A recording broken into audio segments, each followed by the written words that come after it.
അരുൺ, ഇന്ന് രാവിലെ നിയമമന്ത്രിയുടെയും പാർട്ടി സെക്രട്ടറിയുടെയും അടക്കം പ്രതികരണങ്ങൾ വന്നതാണല്ലോ. സർക്കാർ ഇതൊരു വലിയ നേട്ടമായി അല്ലെങ്കിൽ ഗവർണറിനേറ്റ തിരിച്ചടിയായിട്ടാണ് ലോകായുക്ത ഭേദഗതി ബില്ല് രാഷ്ട്രപതിയുടെ അംഗീകാരം ലഭിച്ച കാര്യം സർക്കാർ ആ രൂപത്തിലാണ് അതിനെ വിലയിരുത്തിയിരുന്നത്. പക്ഷേ പിന്നാലെ രാജ്ഭവനിൽ നിന്ന് വന്ന വാർത്താക്കുറിപ്പ് ഗവർണറുടെ അധികാരങ്ങൾ അല്ലെങ്കിൽ ചാൻസലറുടെ അധികാരങ്ങൾ കുറയ്ക്കുന്ന 3 ഭേദഗതികൾക്ക് രാഷ്ട്രപതി അംഗീകാരം നൽകിയിട്ടില്ല, അത് വിതൽ ചെയ്തിരിക്കുകയാണ്. അതായത് തടഞ്ഞു വെച്ചിരിക്കുന്നു. അപ്പോൾ അതിന്റെ സാങ്കത്യം അവിടെ നഷ്ടപ്പെടുകയില്ലേ? അപ്പോൾ ആർക്കാണ് വിജയം എന്നുള്ള ചോദ്യം ഉയരുന്നുണ്ട്.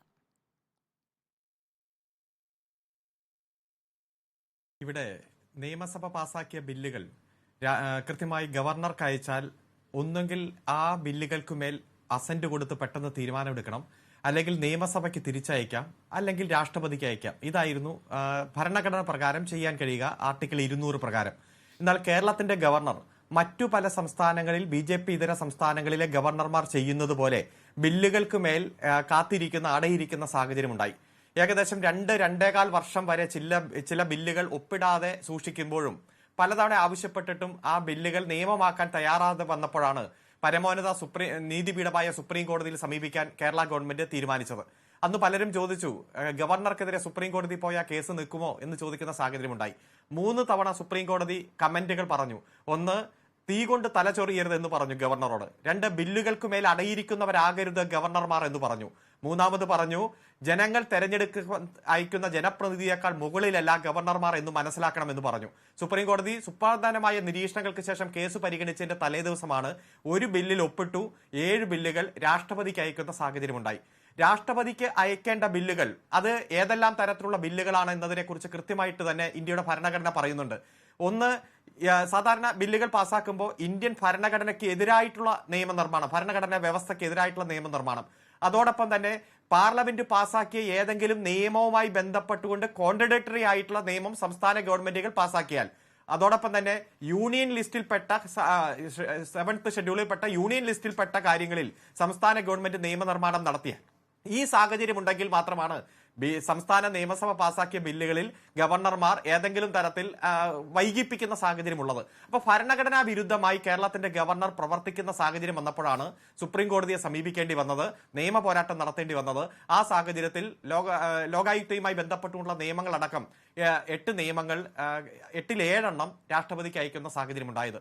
ഏതായാലും ലോകായുക്തയുമായി ബന്ധപ്പെട്ട നിയമം ഞങ്ങൾ മാസങ്ങൾ ചർച്ച ചെയ്തതാണ്. ലോകായുക്തയുടെ ചിറകരിയാൻ LDF ഗവൺമെന്റ് നേതൃത്വം കൊടുത്തു എന്ന രൂപത്തിൽ വലിയ ആരോപണവും ഉന്നയിക്കപ്പെട്ടതാണ്. എന്നാൽ ലോക്പാൽ നിയമത്തിന്റെ ചുവട് പിടിച്ചിട്ടാണ് സംസ്ഥാനങ്ങളിൽ ലോകായുക്ത നിയമം പാസാക്കേണ്ടതെന്നും, ലോകായുക്ത എന്ന് പറഞ്ഞാൽ അത് ഒരു ജുഡീഷ്യൽ ബോഡിയല്ല, ക്വാസി ജുഡീഷ്യൽ ബോഡിയല്ല, അതൊരു ഇൻവെസ്റ്റിഗേഷൻ ഏജൻസി മാത്രമാണ്. SR ബൊമ്മെ കേസിൽ സുപ്രീം കോടതി തന്നെ പറഞ്ഞിരിക്കുന്നത് പോലെ അന്വേഷണം നടത്താൻ മാത്രമേ അധികാരമുള്ളൂ.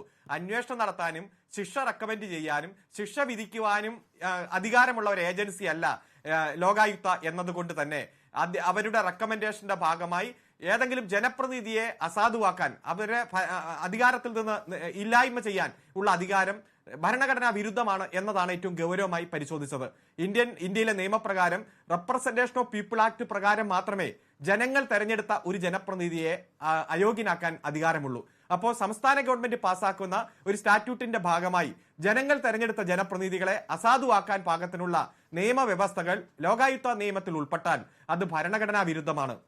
ആ ഭരണഘടനാ വിരുദ്ധമായിട്ടുള്ള നിയമത്തെ കാലോചിതമാക്കാൻ, അമെന്റ് ചെയ്യാൻ, അല്ലെങ്കിൽ അത് എടുത്തു കളയാൻ ഉള്ള ഇടപെടലാണ് സംസ്ഥാന ഗവൺമെന്റ് നടത്തിയത്. ആ സംസ്ഥാന ഗവൺമെന്റ് നടത്തിയ ഇടപെടൽ രാഷ്ട്രപതി കുറെ നാൾ അത് വൈകിപ്പിച്ചു. ഗവർണർ കുറെ നാൾ വൈകിപ്പിച്ചു, രാഷ്ട്രപതിക്ക് അയച്ചു, രാഷ്ട്രപതി അത് പരിശോധിച്ചു.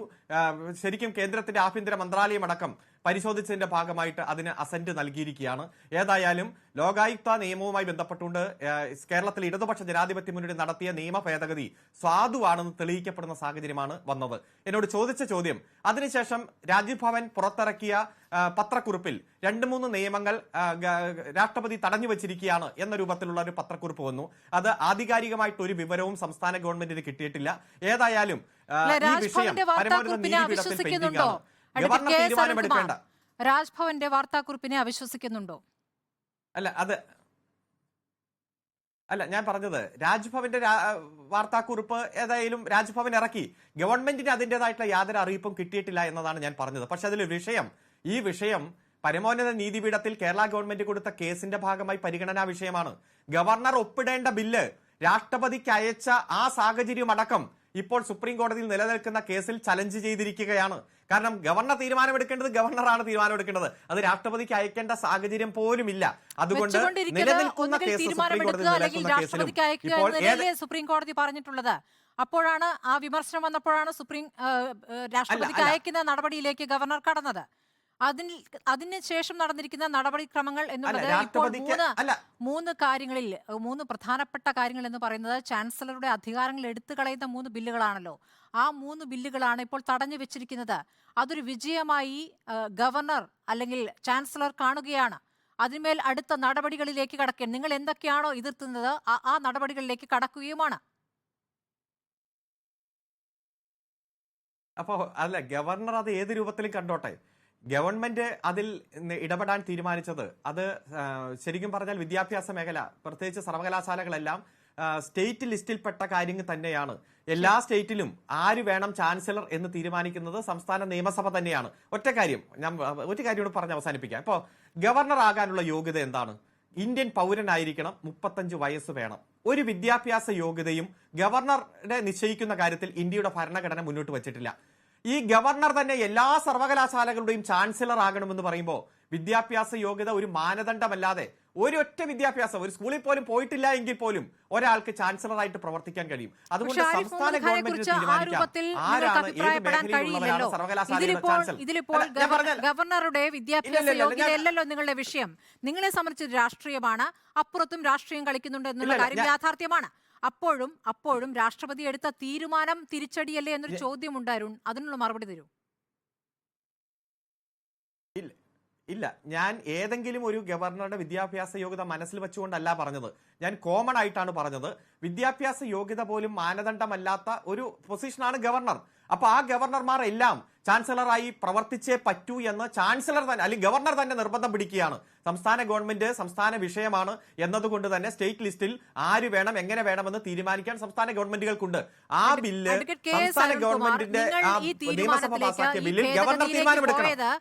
ഭേദഗതിയിലേക്ക് പോയത് ഇപ്പോൾ ആരിഫ് മുഹമ്മദ് ഖാൻ വന്ന ശേഷമാണല്ലോ. ആ ഒരു പോര് വന്നതിന് ശേഷമാണല്ലോ ഈ ഒരു നിയമ ഭേദഗതിയിലേക്ക് പോയത്. അപ്പോൾ അതുവരെ നിങ്ങൾക്ക് ആ പരാതി ഇല്ലായിരുന്നു, അതുവരെ നിങ്ങൾക്ക് വിദ്യാഭ്യാസ യോഗ്യത പ്രശ്നമല്ലായിരുന്നു. ഗവർണർ എന്നൊരു സ്ഥാനം ആവശ്യമുണ്ടോ എന്നതടക്കമുള്ള ചോദ്യങ്ങൾ ഇപ്പോൾ നിങ്ങൾ ചോദിക്കുന്നു. അത് രാഷ്ട്രീയ ചോദ്യമാണ്, അതിൽ തെറ്റുമില്ല. പക്ഷേ ഇതിപ്പോൾ തിരിച്ചടിയായിട്ടുണ്ടോ ഇല്ലയോ എന്നതിനൊരു ഒറ്റ വാക്കിൽ ഉത്തരം തന്നാൽ നമുക്ക് അടുത്ത അതിഥികളിലേക്ക് പോകാം. അതായത് ലോകായുക്ത നിയമം വലിയ നിയമ പോരാട്ടം നടന്നു. അതോടൊപ്പം തന്നെ ചർച്ചാ മാധ്യമങ്ങൾ പത്രമാധ്യമങ്ങളെല്ലാം മാസങ്ങൾ ചർച്ചയാക്കി ഇടതുപക്ഷ ഗവൺമെന്റിനെ അപകീർത്തിപ്പെടുത്താൻ വലിയ ആയുധമായിട്ട് ഉപയോഗിച്ചു. ആ നിയമത്തിന്റെ പിന്നിൽ 1.5 കൊല്ലം ഗവർണർ അടയിരുന്നു. രാഷ്ട്രപതിക്ക് അയച്ചു. രാഷ്ട്രപതി അത് ഒപ്പിട്ട് നിയമമായി വന്നു. അത് ഗവൺമെന്റിന് അനുകൂലമാണെന്നുള്ള ഒരു വാക്ക് നിങ്ങൾ ചോദിക്കുന്നില്ല. മറിച്ച് ഏതെങ്കിലും ഒരു ബില്ല് രാഷ്ട്രപതി തടഞ്ഞു വച്ചിട്ടുണ്ട് എന്ന് ഔദ്യോഗികമായിട്ടുള്ള വിവരം പുറത്തു വരാതെ ഗവർണറിന്റെ ഒരു പത്രക്കുറിപ്പ് കിട്ടിയപ്പോൾ അത് ഗവൺമെന്റിന് തിരിച്ചടിയായിട്ടുണ്ടോ എന്നതാണ് ചോദ്യം. എന്തു വന്നാലും ഞങ്ങൾ നിയമ പോരാട്ടം തുടരും. കൃത്യമായി സുപ്രീം കോടതിയിൽ ഈ കേസുകൾ നിലനിൽക്കുന്നുണ്ട്. ആ കേസിന്റെ മെറിറ്റ് കണ്ടുകൊണ്ട് തന്നെയാണ് സുപ്രീം കോടതി ഇടപെട്ടത്. നിങ്ങൾ SLP അമെൻഡ് ചെയ്യൂ. കാരണം ഇത്തരം കേരള ഗവർണർ ചെയ്തതുപോലുള്ള പ്രവൃത്തി മറ്റൊരു സംസ്ഥാന ഗവർണറും ഇനി ചെയ്യരുത്. അതുകൊണ്ട് നിങ്ങളുടെ SLP ഇൻഫ്രച്ചസ് ആയാലും അമെൻഡ് ചെയ്യാൻ പറഞ്ഞു. ഞങ്ങൾ അമെൻഡ് ചെയ്തു. ഞങ്ങൾ നിയമ പോരാട്ടം തുടരും. ഈ ബില്ലുകളെല്ലാം നിയമമാക്കും. അത് ജനങ്ങൾക്ക് പ്രയോജനപ്രദമാക്കുന്ന തരത്തിൽ ഈ കേരളത്തിൽ നടപ്പാക്കുക തന്നെ ചെയ്യും. തടഞ്ഞു വച്ചതിൽ എങ്ങനെയാണ് തീരുമാനം വരിക എന്നുള്ളത് അത് നിയമ വിദഗ്ധൻ തന്നെ പറയട്ടെ.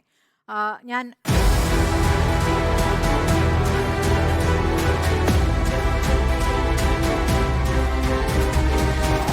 ഡിബേറ്റ് വിത്ത് സ്മൃതി പരുത്തിക്കാട്.